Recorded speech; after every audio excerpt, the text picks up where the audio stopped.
Hey there, how's it going? Welcome back to Speaking with Steph. I'm going to give you a lesson today on how to use the present perfect tense in English. There are three ways that are the most common ways, I think, to use the present perfect in English. So I know that sometimes the grammar books can be kind of overwhelming because there are so many different ways that we use the present perfect in English. But if you can handle these 3 times that we use the present perfect, then you will sound more fluent for sure. Okay, number 1, the use of ever.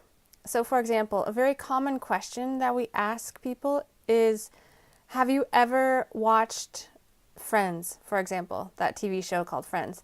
Have you ever watched Friends?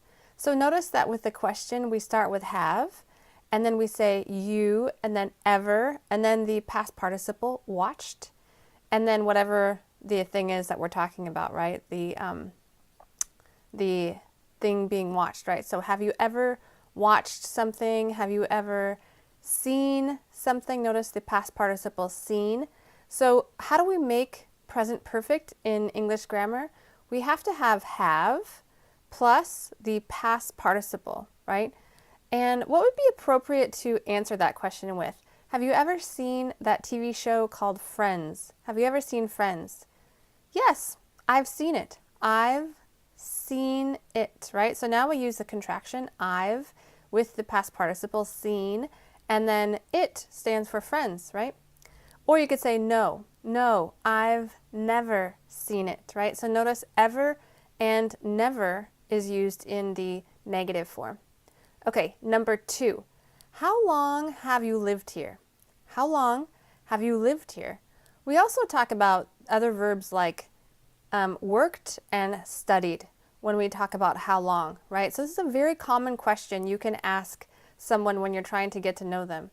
How long have you lived in Boston? I've lived in Boston for many years. Or you could say since and then give the date. Like for example, since 2003, or give the month, since May. Okay, so this is a very common use. We say for or since with the question how long.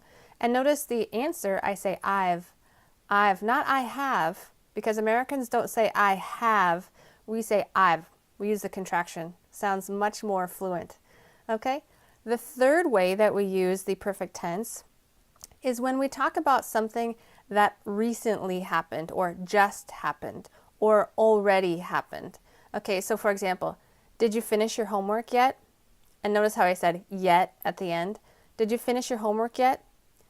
The answer, I've just finished it. I've just finished my homework. Okay? And we could also say, for example, where are my keys?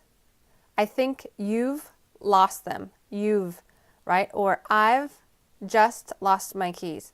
So if it happens just recently, in the last couple minutes or hours or days, it's very common to use the present perfect.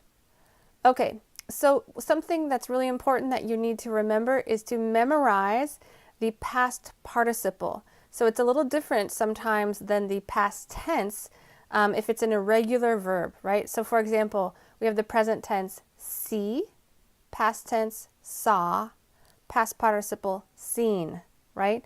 So there are 3 forms of that verb. Another one, know, past tense knew, and past participle known. Okay? So some of them are easy to memorize, and some of them are a little more challenging. For example, write, like to write a letter, and wrote, past tense, past participle written. W-R-I-T-T-E-N. Okay, so if you can use those 3 most common ways for the present perfect, you will sound much more fluent for sure. And also, if you can memorize the past participle, it's going to help you so much. We use the perfect tense all the time when we're speaking English every day. So you need to make sure to use this properly. All right? Thanks so much for tuning in. We'll see you later.